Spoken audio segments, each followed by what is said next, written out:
శ్రీ గురుభ్యో నమః. భగవద్గీత 2వ అధ్యాయం 5వ వచనం. గురూణ హత్వా హి మహానుభావాన్ శ్రేయో భోక్తుం భైక్ష్యమహీపలోకే హత్వార్థకామాంస్తు గురూనిహైవ భుంగీయ భోగాన్ రుధిర ప్రదిగ్ధాన్.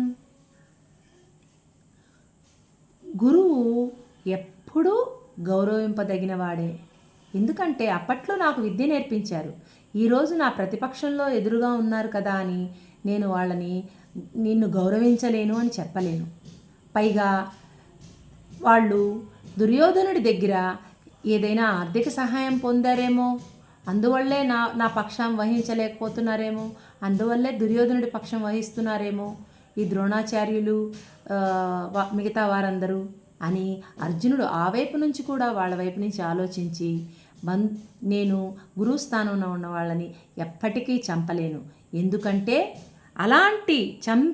అలాంటి రాజ్యాన్ని అనుభవించడం కంటే భిక్షమెత్తుకొని జీవించడం మేలు.